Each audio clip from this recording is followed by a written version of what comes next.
Hey, muy buenas a todos, sean bienvenidos a un nuevo video de MediHacks. Hoy veremos un tema demasiado interesante. Continuando con la serie de la fisiología del sistema nervioso, ¿alguna vez te has preguntado cuántos sentidos tenemos? Lo más sencillo es contestar lo que nos enseñaron desde pequeños, que solamente serán 5: el olfato, el gusto, el tacto, la vista y el sentido de la escucha. Científicamente, estos no solo son los sentidos que tenemos. Hoy en día se cree que existen más, teniendo en cuenta a estos clásicos y añadiendo otros como por ejemplo el dolor, el equilibrio, la termocepción, etc. Todo esto ocurre gracias al sistema nervioso sensorial y a estos diversos receptores que nos permiten sentir cada uno de estos sentidos. Ahora, sin nada más que decir, pasemos a ver cómo ocurren todos estos procesos. Primero que nada, definamos a lo que nos referimos con un receptor sensorial. Prácticamente, esto es una terminación nerviosa que envía señales al sistema nervioso central. Gracias a esto nos permiten detectar algún estímulo. Este tipo de receptores pertenecen también al sistema nervioso periférico. Estos mismos pueden ser estimulados en conjunto o de manera individual. Y encontramos que se dividirán en mecanorreceptores, termorreceptores, quimiorreceptores, fotorreceptores o también llamados electroreceptores, además de los nociceptores y por último a los propioceptores. Todos y cada uno de ellos tienen características distintas, además de que se encargan de cumplir trabajos diversos, pero en conjunto nos ayudan a adaptarnos y a sobrevivir. Comenzaremos a hablar de los mecanorreceptores. Encontramos que estos se encontrarán principalmente en la piel, y estos responderán a diferentes tipos de estímulos asociados con el tacto.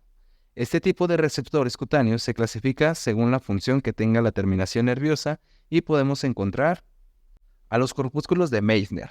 Estos son un grupo de células que se encuentran en la capa interna de la piel, es decir, que se encuentran en la dermis. Estas células están localizadas adyacentes a los demás corpúsculos. Tienen la función de recibir las sensaciones táctiles ligeras y las vibraciones que no sobrepasen a los 50 Hz, es decir, aquellas frecuencias eléctricas que son de baja intensidad. Como por ejemplo, cuando nosotros sostenemos nuestro celular y nos llega un mensaje o una llamada, este vibra. Entonces, se podría decir que los corpúsculos de Meissner entran en acción y detectan este tipo de vibraciones. Pasamos ahora a ver a los corpúsculos de Krauss. Estos son un conjunto de células especializadas que forman parte de los termorreceptores. Estos corpúsculos, de igual manera, están localizados en la capa profunda de la piel, es decir, en la dermis. Además, podemos localizarlos también en la lengua, en el tejido de la boca y en los ojos. Estos receptores de la sensibilidad actúan y se activan cuando la temperatura del cuerpo disminuye, es decir, ante la presencia de frío. Estos actúan con mayor predominio y son más sensibles en las extremidades distales, es decir, en las manos y en los pies. Es por eso que cuando hace frío sentimos más frío, vaya la redundancia, en los pies y en las manos. Encontramos también a los corpúsculos de Ruffini. Estos de igual manera se localizan en la dermis. Este receptor tendrá dos funciones en sí. La primera es que se encarga de identificar cuando existe un aumento de la temperatura, es decir, cuando existe calor. Y la segunda función que tienen estos receptores es detectar cuando se ejecuta un estiramiento de la piel, por ejemplo, en algún pellizco. Pasemos a ver ahora los corpúsculos de Pacini. Estos también se localizan en la dermis, además de que los podemos encontrar en el tejido conectivo, en la capa que recubre a los huesos, que es conocida como periósteo, en algunos órganos como el páncreas, en el aparato sexual femenino y masculino, y en algunas zonas del intestino delgado. Este tipo de receptores es un poco diferentes a los demás, ya que este receptor es un poco más grande. Principalmente se conforma por una cápsula y células especializadas, además de que en este corpúsculo es necesaria la presencia de mielina para así cumplir su función, la cual es detectar, tanto en la piel como en los tejidos conectivos y en los huesos, los cambios que se producen en la intensidad de la presión y diferentes vibraciones. Pongamos un ejemplo. ¿Alguna vez han visto alguna construcción cuando utilizan algún taladro? Pues esas vibraciones son más intensas.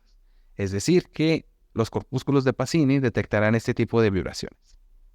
O también pueden entrar en acción cuando sentimos el pulso de alguien. La presión que ejercemos sobre ella, la persona a la que le vamos a tomar el pulso, es lo suficientemente considerada para que estos corpúsculos lo sientan. Y por último, pero no menos importante, encontraremos a los corpúsculos de Merkel. Estos se encuentran en la epidermis. Si bien están presentes en todo el cuerpo, existe una mayor presencia de estos en nuestros dedos, ya que su función es la de responder ante las presiones superficiales o débiles y a las texturas. Por ejemplo, cuando nosotros jugamos con plastilina, hacemos presión y tocamos la textura que ésta tiene. Incluso lo podemos imaginar. Podemos imaginar que es lisa, podemos imaginar que se vuelve un tanto rugosa. Entonces los corpúsculos de Merkel entran en acción. Cabe destacar que algunos de estos corpúsculos tienen algunas fibras que llegan a ser terminaciones nerviosas que desembocan en la superficie de la piel, y esto se les conoce como terminaciones nerviosas libres. En ocasiones, estas terminaciones también son estimuladas, por lo que pueden generar algún cosquilleo, incluso un prurito, es decir, comezón. Prácticamente este mecanismo actúa como defensa para llamar nuestra atención, por ejemplo, si se para algún mosquito o algún insecto y está a punto de picarnos, poder actuar. En resumen, encontraremos a los mecanorreceptores principalmente en la piel. Estos nos permitirán comunicarnos con el exterior y nos permiten sentir lo que nos rodea. Empezaremos desde la parte más distal hacia la parte más interna. Por ejemplo, en la epidermis encontraremos a los discos de Merkel. Estos, recordemos que nos permiten sentir las texturas. Además, nos encontraremos también a las terminaciones nerviosas que son libres. Recordemos que estas nos permiten sentir rosaduras o sensaciones como por ejemplo la comezón o por ejemplo si se nos llega a parar algún mosquito, etc. Un poco más abajo encontraremos a los corpúsculos de Krauss.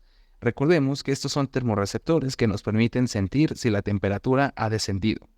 Por otro lado encontramos a los corpúsculos de Meister, que estos responden principalmente al tacto sensible, es decir, prácticamente sin hacer fuerza al tocar algo.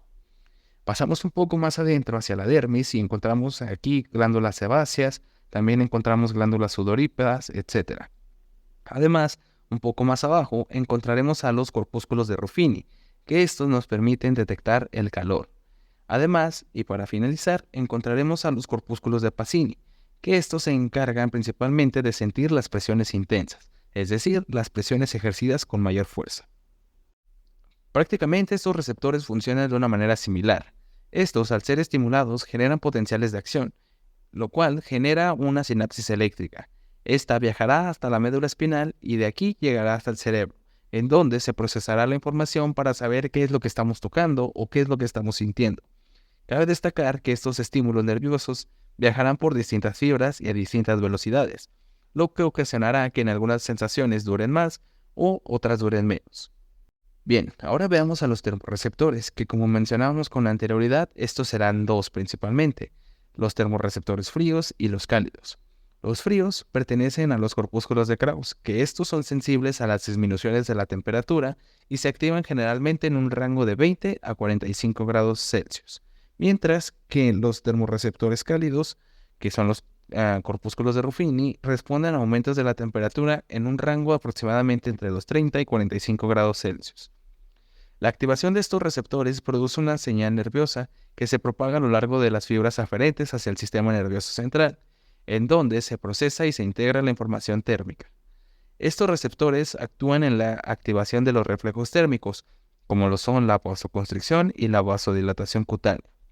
En los órganos internos como el hipotálamo, los termorreceptores son los responsables de la monitorización de la temperatura interna del cuerpo y de la activación de los mecanismos de termorregulación, como lo son la sudoración, la respiración o el aumento del metabolismo. Ahora pasemos a ver el grupo de los quimiorreceptores. Estos son células sensoriales especializadas que detectan y responden a cambios en la composición química del entorno interno y externo del cuerpo. Estas células juegan un papel crucial en la variedad de funciones fisiológicas, desde la regulación de la respiración hasta la percepción del gusto y el olfato. Estos están compuestos por proteínas que pueden detectar y responder a una gran variedad de moléculas, como por ejemplo el oxígeno, algunos aminoácidos, la glucosa, entre otros. Esto causará un cambio bioquímico dentro de la célula, lo que ocasionará una señal eléctrica que viajará hasta el sistema nervioso central, en donde se interpreta y se analiza, causando así una reacción apropiada. Existen distintos tipos de quimiorreceptores. Por ejemplo, el sistema respiratorio encontramos a los quimiorreceptores centrales y periféricos. Estos juegan un papel muy importante en distintas regulaciones del cuerpo, pero esto lo veremos en otro video. En los sistemas gustativo y olfatorio también existe la presencia de quimiorreceptores. Por ejemplo, en la mucosa olfatoria encontraremos a las células que nos ayudan a identificar olores, y por otra parte en la lengua encontraremos a las papilas gustativas, las cuales nos ayudan a distinguir sabores. Cabe destacar que también encontraremos quimiorreceptores al interior de nuestro cuerpo, precisamente en el sistema circulatorio. Estos interactúan con los cambios de glucosa, aminoácidos y otras sustancias presentes en la sangre.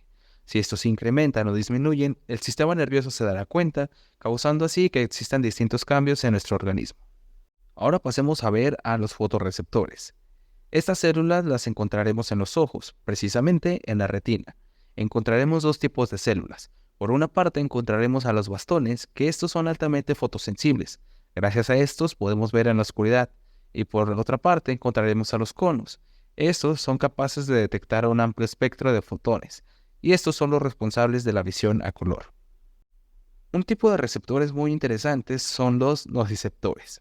Estos son una clase especial de terminaciones nerviosas libres, que están ubicadas principalmente en la piel y en algunos órganos internos. Además, los podemos encontrar en las superficies de las articulaciones, que al ser estimulados, impulsan un proceso neuronal conocido como nocicepción.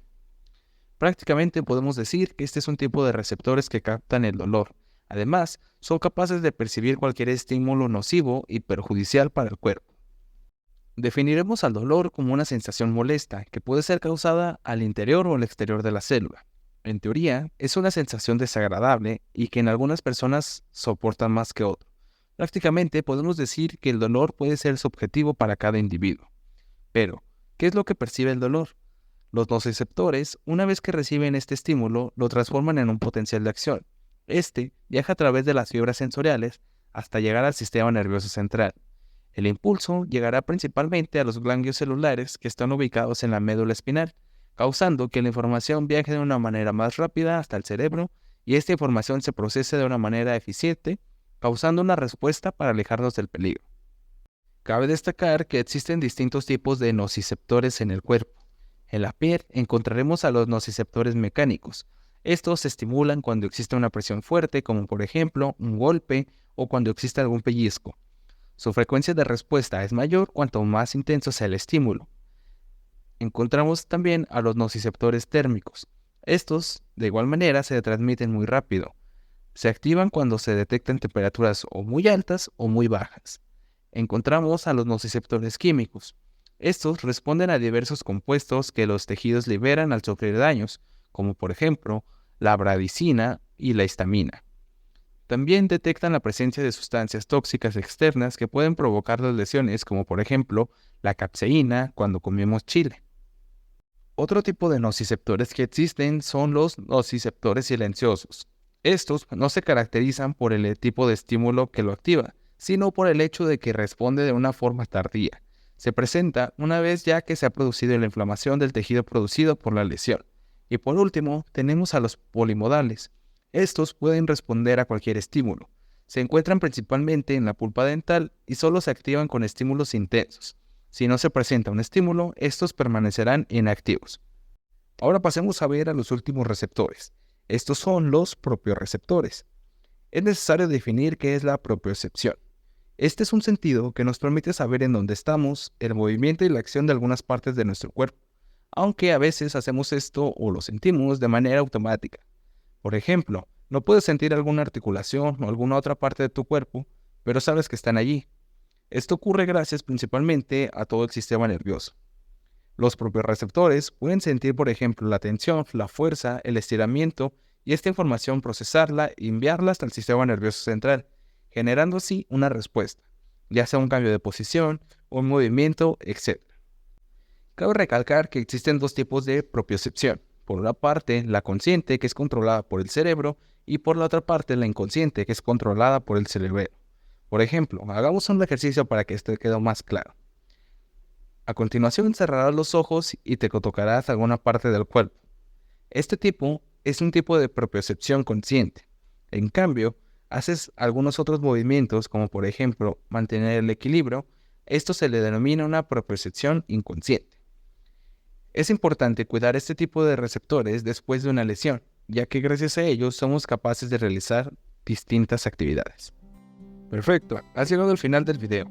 Realmente este es un tema demasiado interesante, y quizás resulta asombroso saber cómo es que ocurren actividades que hacemos día con día, de manera consciente o de manera inconsciente. Pero bueno, esto es todo por hoy. Espero que este video te sirva para comprender un poco mejor este tema.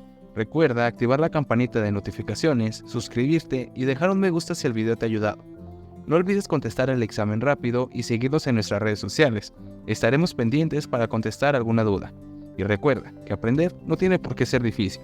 Nosotros somos Medihacks. Hasta la próxima.